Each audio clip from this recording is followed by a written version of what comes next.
If you're like us, you like to start your day in the park early, like really early, like rope drop early. If you don't know what rope drop is, that's where you get to the park as soon as it opens. Well, you get to the park a little bit before it opens, so that when it opens, you go right to whatever you want to do. In every park, there are certain rides that people run to every day at rope drop. But I think there are better options. Yeah, today we're going to take a look at some of the rides you might not think of when rope dropping a Disney park. Or attractions. Indeed. Yes.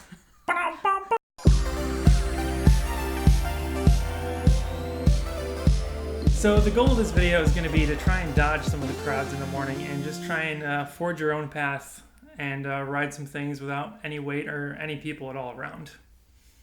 But first, I want to do a tip for a ride you should definitely never, ever, ever in your life rope drop at Epcot, and that is Spaceship Earth. Everybody rushes to it at the beginning of the day. It gets way overcrowded, and then at the end of the day, it has no line at all. So Yeah, for Spaceship Earth, wait till the end of the day. that's true. Or fast pass it early. I feel like Spaceship Earth either has a really long line for no reason or there's nobody there. Yeah. Like every time I get a fast pass for it, I feel stupid because I ding the fast pass and then I'm walking just onto the ride. Right on. Don't get a fast pass for Spaceship Earth. So in Epcot, typically people are rushing to Spaceship Earth, but they're also rushing to Frozen Ever After. They're rushing to Soarin'. They're rushing to Test Track. That's where you don't want to go. That's where all the crowds are going to be. It's just going to be a regular wait time pretty much. So instead, here are some more unique locations that you can go at rope drop. Okay, so our first location that we want to look at is the Living Seas with Nemo. I think this is interesting because at the end of the ride, there's an aquarium, and experiencing that when it's totally empty is super cool. You're surrounded by fish, and you're totally just one with the sea creatures. It makes a big difference when there's not a lot of people in that aquarium too. Because when it's crowded, it's really hot in there, number one. It is. And there's kids like screaming and yelling, and you kind of just want to enjoy the ambiance of it. It's a total echo chamber, very loud if there's a lot of people in there. Definitely. And you don't have to ride Nemo and Friends to get into the aquarium. You can go straight through the gift shop too. You can. I don't know if everybody knows that. But the queue of Nemo would also be pretty chill. Yeah, the queue is so it's a nice. Pretty cute queue. It is. Cute queue. Cute queue. Another attraction that you can rope drop is Living with the Land. So it is in the Land Pavilion where Soarin' is. So a lot of the crowds are going to be going that way, but they're all going to Soarin'. Nobody is rope dropping Living with the Land, which means you can probably get a boat all to yourself, which means sitting in the front of the boat. And it's such a nice way to start the day. It's so relaxing, and we both love Living with the Land, clearly. One of my favorites. Made our top 10s.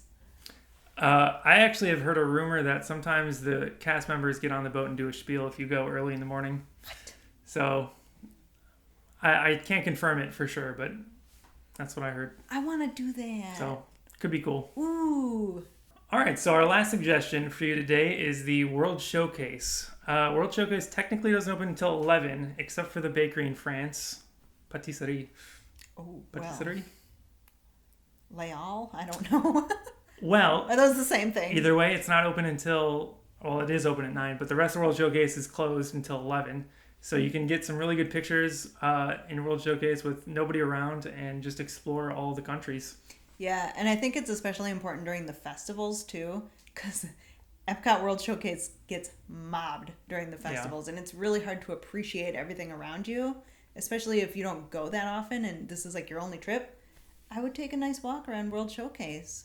Experience it for what it is without the people. I find that I always just blast right through World Showcase, so taking that time in the morning and just relaxing and taking a stroll around the world is nice. Yeah.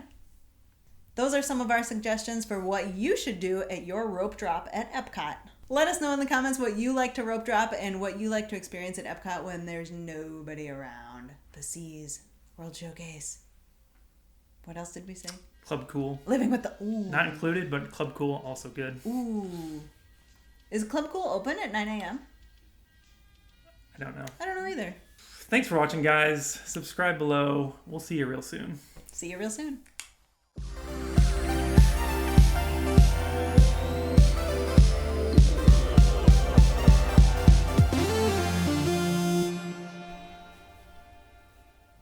Are you adjusted? All right. Living with the Land? Living with the Land. That's going in the video. No! Oh, yeah. I think I will edit this one. Okay. What do you think? Yeah. In the morning. Why do I stumble over words? It's a hard sentence. Rope drop at Epcot. Rope drop at Epcot is a little bit of a tongue twister. Rope drop at